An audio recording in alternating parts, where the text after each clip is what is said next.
Hi, Deborah Christian here from Soulscape Transformations. I wanted to hop on and make another video about alcohol. There's something really important that sometimes is not talked about as openly when you're wanting to people when you're wanting to make a change in your relationship with alcohol. And that is what I'm wanting to talk to you and with you about today. One, that it is a relationship. Two, there can be a grief process when you make changes in your relationship with alcohol.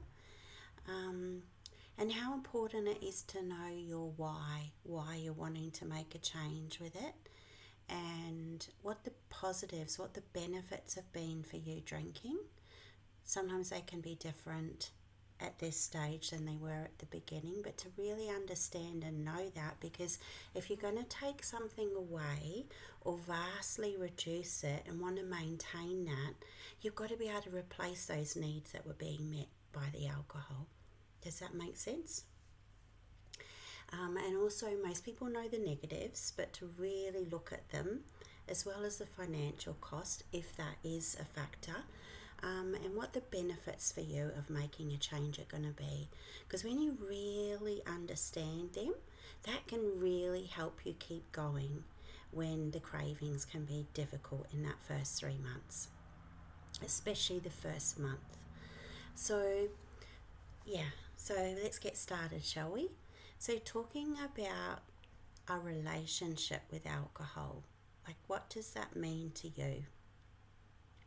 If you have a relationship with someone energetically, usually like them, if you're spending time with them, you're getting something from the relationship, and probably they are too. Sometimes you may love them,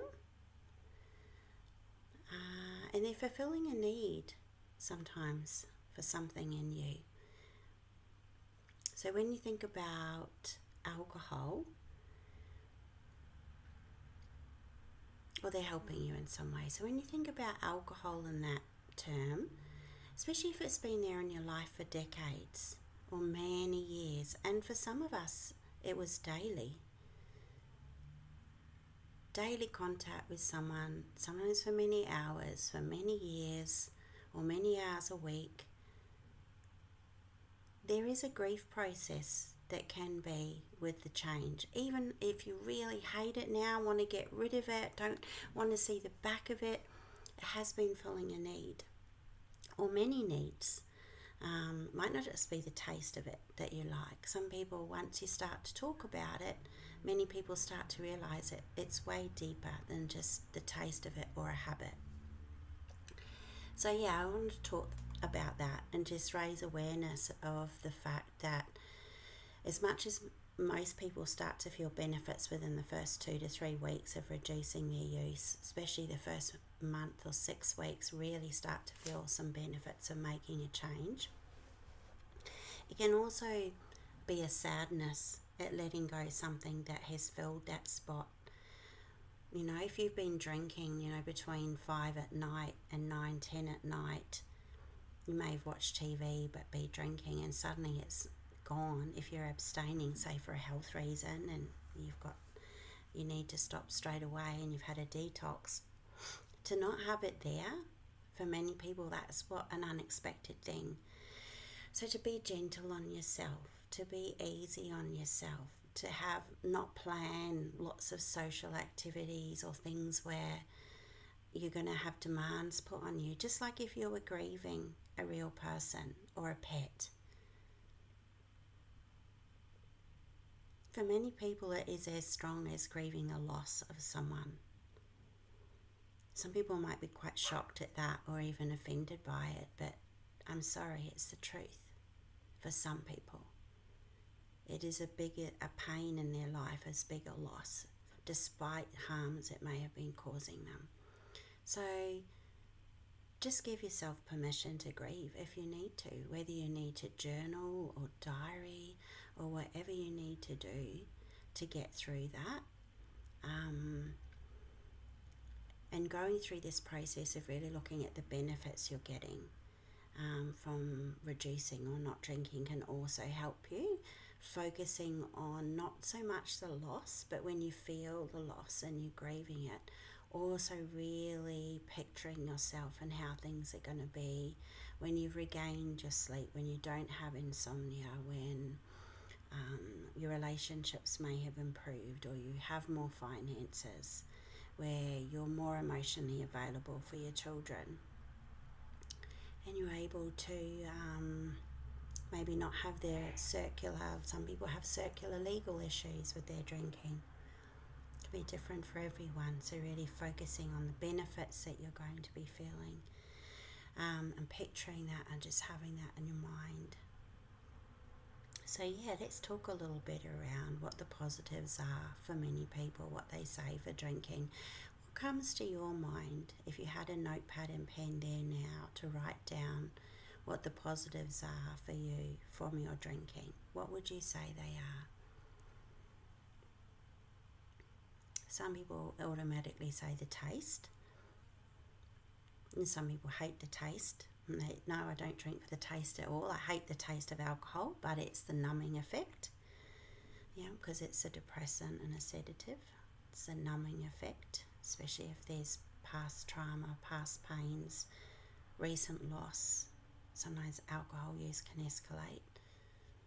So that numbing of emotions that can happen, numbing of all emotions, so not just sadness and anger, but numbing of all the deeper, more what some people call more positive emotions. There's no positive, negative emotions, they just all are, but they can numb the feelings of love and everything else as well. You numb one, you numb all of them. So the numbing effect can be a positive for many people. Shutting off the mind if you have an over-worrying, overthinking mind. So using alcohol to shut off the mind. Obviously that has to happen every night because it doesn't last more than a couple, the few hours that you're drinking, and then it all comes back again.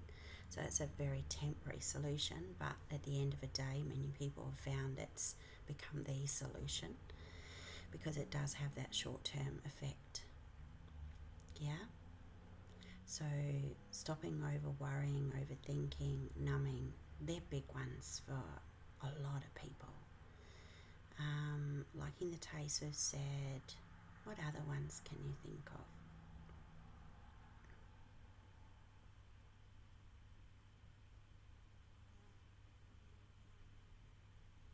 Some people say it gives them social confidence. It reduces their social anxiety. So you may relate to that. Some people, it actually increases their confidence in different situations to speak up. Some people say, I actually speak my mind when I've been drinking and I can't do it when I haven't been.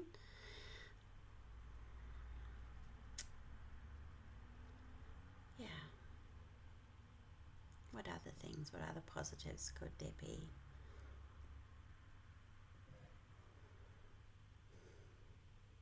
For you in your life? Maybe it's I have had people say it's the only time I have deep and meaningful conversations with my friends. If we go camping or we go on a girls' weekend and we're drinking, we sit up all night and we go places and talk about things I don't think we'd talk about if we weren't drinking. So that can be a connection or with alcohol where it's allowed those deeper conversations for some people, and they wonder how they're going to navigate that if they're not drinking or not drinking as much, if they're still going to have that benefit, that connections. For some people, their relationships have been formed right from the start with both of you drinking. Some people then think, if I don't drink, or I'm going to drink not much, how is that going to impact my relationship with my partner? That can be a really legitimate fear.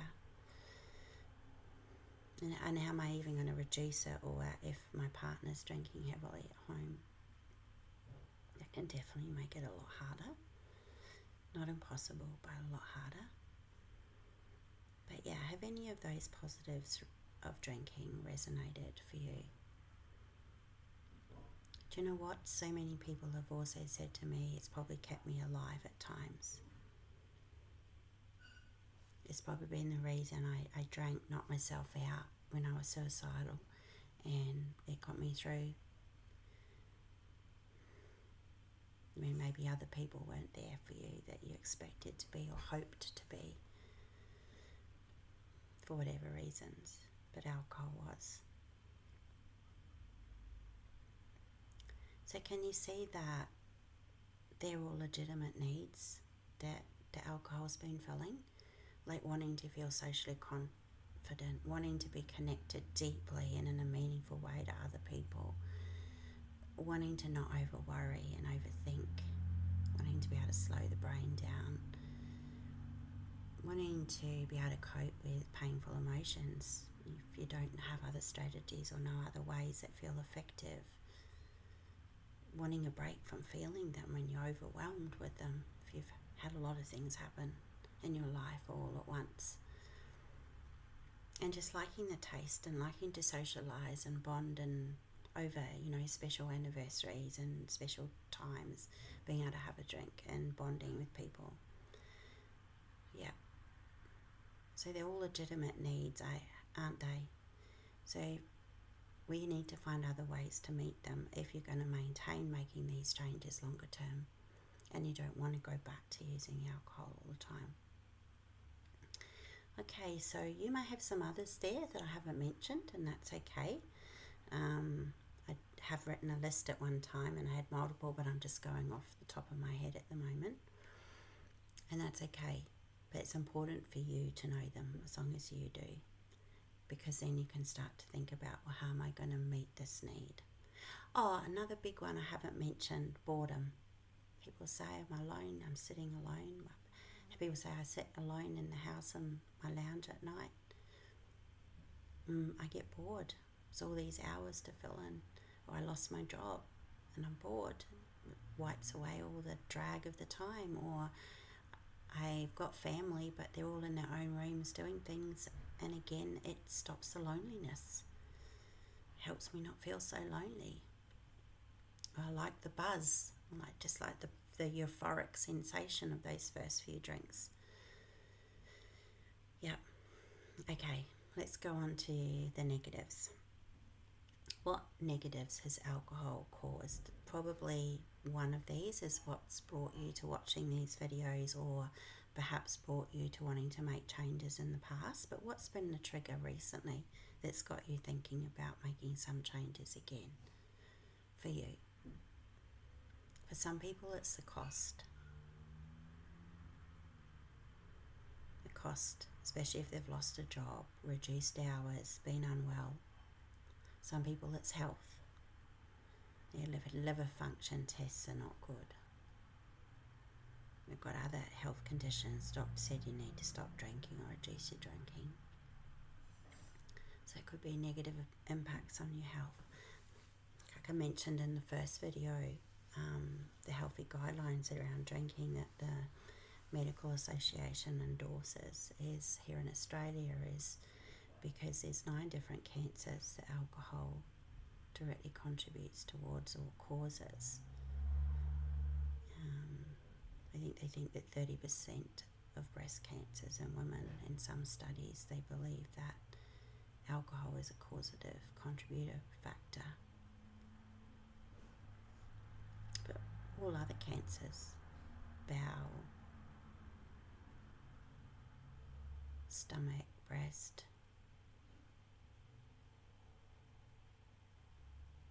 liver issues, cancers, yeah.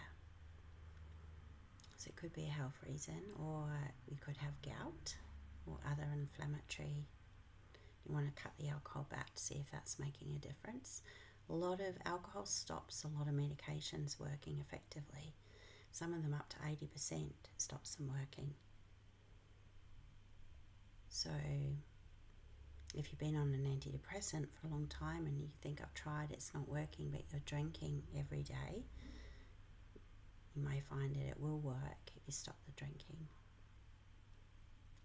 But that's an important point to remember, because if you do reduce your alcohol intake or stop drinking, it's probably good to have your medications reviewed. You may be able to have them cut back, the quantity, the amount that you're taking, and you'll get less side effects. So obviously all medications as well have a possible negative side effect. So if you can get the benefits from the least amount, that would be better for you. What other negatives can you think of for you besides health? Some people it's relationships. It's been a factor causing problems in their relationship. They feel that other people around them are worried about their drinking and blame their drinking for a lot of the things happening, and rightly or wrongly you may agree or not agree with that. You may think that's the easy thing that everyone's pointing the finger at, but you may be wanting to see if it will make a difference. You may see it a lot more nuanced than that, and usually it is. Usually once the person in the family that's drinking stops drinking or vastly reduces it, the family no longer can blame everything on that, and that can cause a ripple effect. Benefits, but also a ripple effect, and other people may be having to look at themselves as well.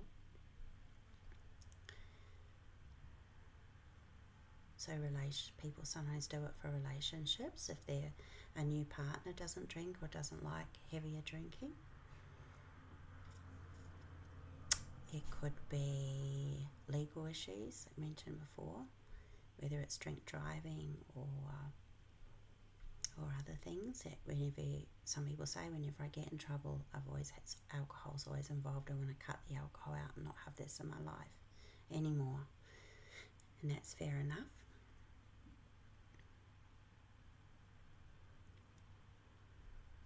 Any other negatives that you can think of for you? If you want to write them down. Sometimes when you're trying to reduce or stop drinking, you forget, you only remember the good things. And sometimes having these negatives written down and put in a place you can see is really good at those times, because our brain won't think about them when it's got a craving. Think about how much it's costing you. And be realistic about this. Just quickly calculate. You know, if it's $15 for a bottle of wine, it could be way less if you're drinking cask wine, but here in Australia, but say $15 a bottle of wine, say you have 4 a week. Some people have 1 a night.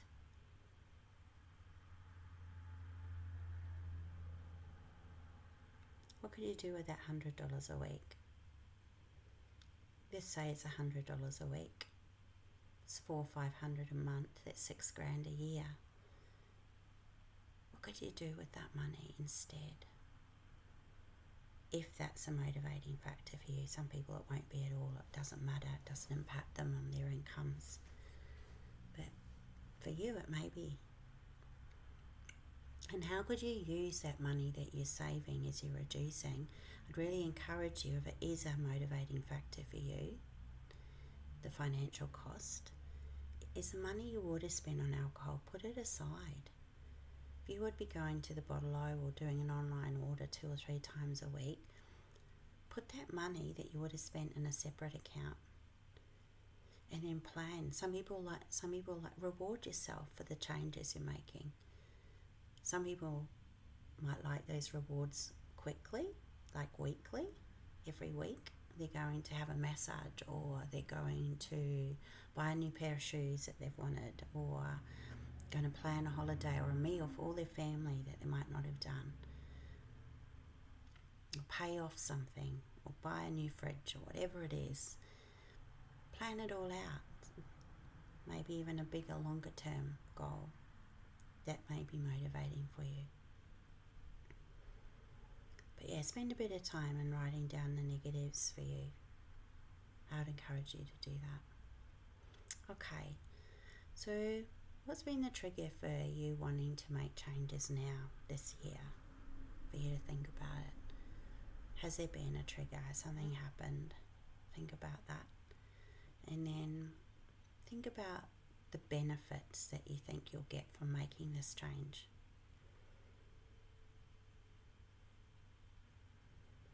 often the benefits are the reversal of the negatives.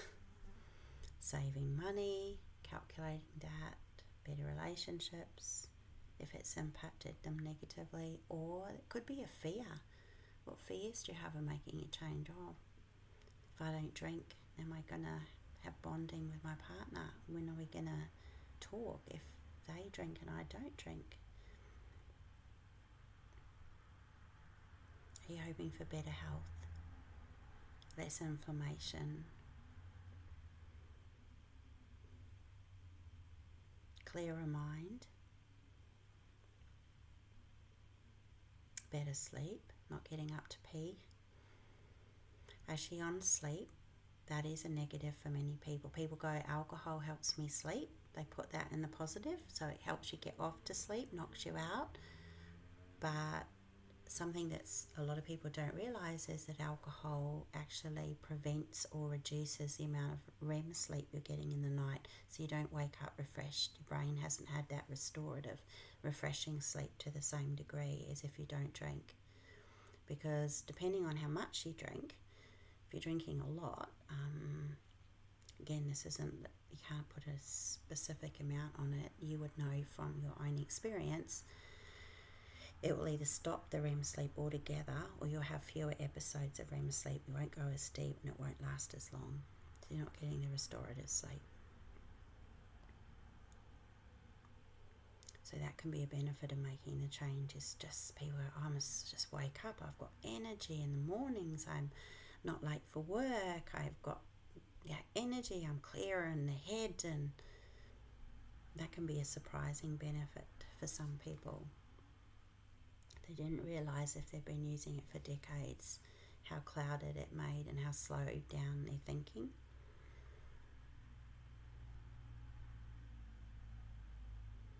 But think about what the benefits of making the change will be for you, why you're doing this, and what you're hoping.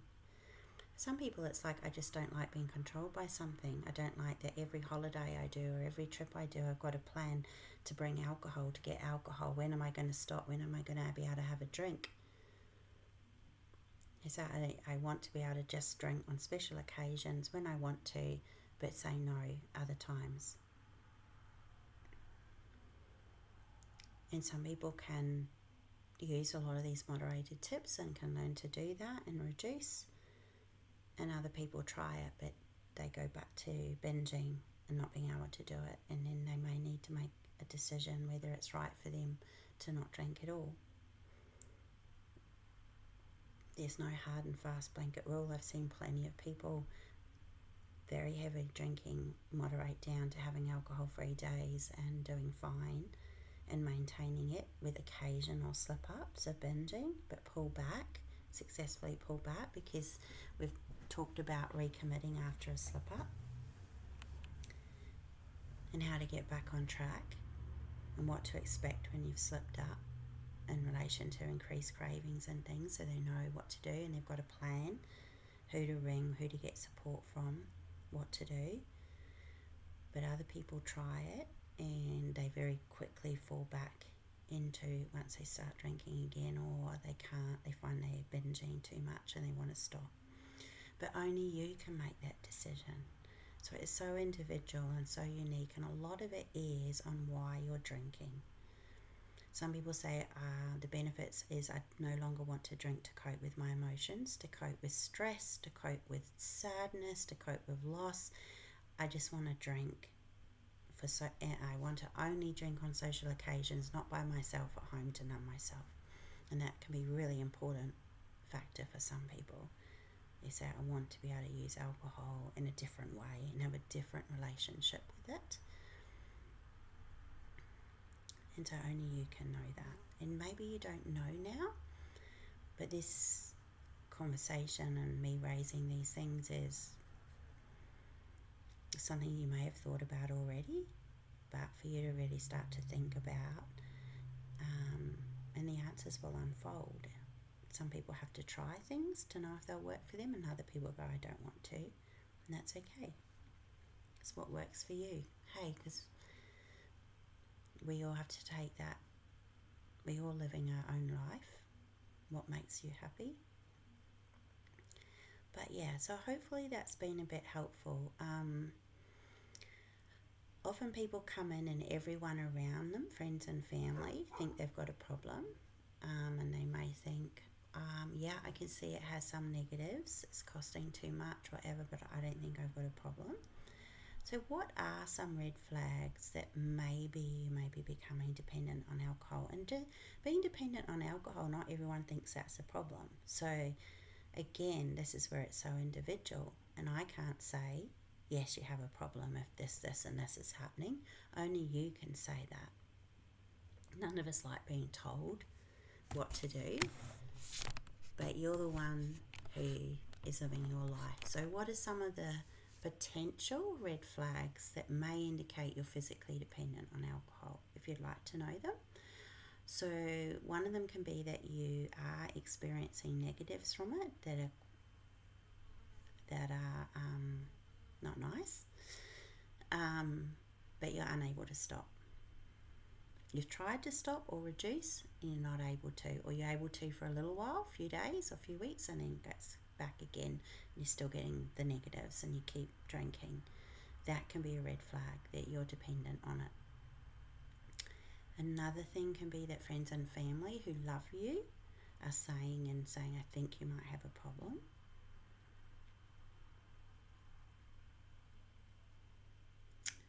You said you've tried to cut back yourself is another one. Number 3, you've tried to cut back or you've stopped, but you're unable to maintain it. You're struggling, you're having physical withdrawal symptoms, you're having psychological withdrawals and cravings, psychological cravings as well. Like thoughts of I want to drink and thinking constantly about wanting to drink are cravings just as much as physical cravings.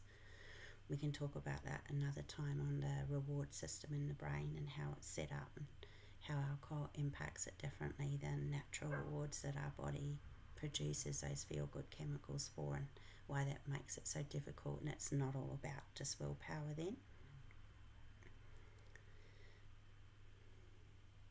But yeah, so yeah, those are 3 things that if they're happening are pretty much indicators that there's a the 4th one is when you stop drinking. If you go cold turkey and just stop drinking, you're having physical withdrawal signs. What are they? Nausea, shakes, sweats, headaches, insomnia. Insomnia is a big one. If you cut down too fast or you stop drinking, even with medical support, insomnia in the first 3 weeks especially is one of the main withdrawal symptoms. So just be aware of that. If you have seen the doctor and you're going through and you decide to detox off alcohol and stop, or you're going through a detox centre or a hospital, just be aware what the withdrawal symptoms are. This is not you, how you're going to be forever without alcohol. This is you in withdrawal.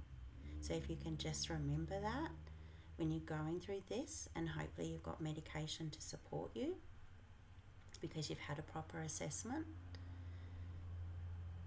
Even though you have medication to support you, it will still be unpleasant. It will just take the edge off. Some people can be on lower amounts of alcohol and have medically supported withdrawal and find it really difficult. Other people can be on enormous amounts of alcohol and barely feel the withdrawal. So individual. But most people, they're the signs, especially the sweats and the shakes. This is what we don't want your nervous system to be going through that. Each time that you go cold turkey and you have physical withdrawal signs like shaking, sweating, headaches, insomnia, it's called nervous system withdrawal, it's called withdrawal syndrome, alcohol withdrawal syndrome. Your nervous system's in shock. We can go and talk about that another time on how the brain stops producing or stops uptaking the dopamine and that your body naturally produces when it's getting it from an artificial outside source, because it's always trying to reach equilibrium. And you go cold turkey, just like going cold turkey off a medication you're not meant to, like an antidepressant, everything goes into shock. And that's why it can be so dangerous, because your nervous system's desperately trying to adapt and you're swinging all over, which is why you have all the emotional swings if you stop cold turkey. So the first, if you do a detox, I can do another video on that, on preparing for a detox, even a medically supported detox, or if you're on a lower amount of alcohol, want to stop drinking certain days and you're going to experience cravings, we can talk about that a bit more as well. But for many people, they come in and their family say alcohol is the problem. But I think you can see that when you really sit down, it's way more nuanced than that. For most of us, alcohol's been the solution. It's not been the problem. Especially something the stats show in the organisation I've worked for, that like about 30% of people who struggle with alcohol have had past trauma in their childhood or adulthood. And they have active symptoms of PTSD, intrusive memories, nightmares, avoiding situations, trying not to think about it.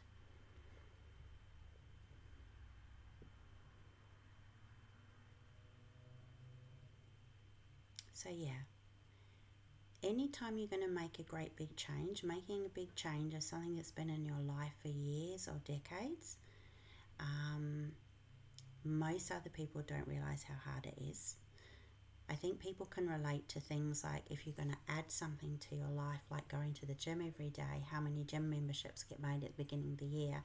Within 1 to 3 months, a huge majority never are not going consistently. People can understand how hard that is. But because a lot of the vast majority of people don't struggle with alcohol, they can take it or leave it. They don't understand, if you're trying to make a change with alcohol, that it's just as hard to take away a behaviour that served a purpose and has been there for you as it is for them maybe adding in a behaviour they want to make a more healthy lifestyle. So yeah, be easy on yourself in the sense of be kind to yourself. If you're going to set a date to start reducing, I might leave that to talk about in another video about how you can set yourself up for success and set your environment up, and the role of food and sleep and exercise. Because if you're drinking in the evening, a lot of people get that. Alcohol gives you a big sugar spike. There's so much research around, making sure later in the afternoon you have like the complex carbohydrates or protein or something that's going to stabilize your blood sugar, so you're not getting a big drop in blood sugar, because that can contribute to cravings. But if people want me to do a video on cravings and managing them and coping with them and avoiding triggers and how long do cravings last and what pharmacological support there is that they can see their doctor for, I'm happy to do that if you feel it would be helpful. But I hope it's been helpful today, like really identifying that you're making a big change if you're thinking about cutting back or stopping. If alcohol's been in your life for a long time, it is a change in a relationship. It served a purpose, it served a need, and the needs it served are legitimate. So there's going to be emotional reactions to that, and possibly some emotional reactions you might not have identified until you're in the middle of it.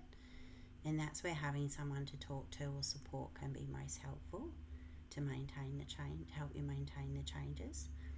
And just understand that 90% of people who make a big change in alcohol use or other substance use will have a lapse in the first 12 months. That's really normal. Think about all the gym memberships.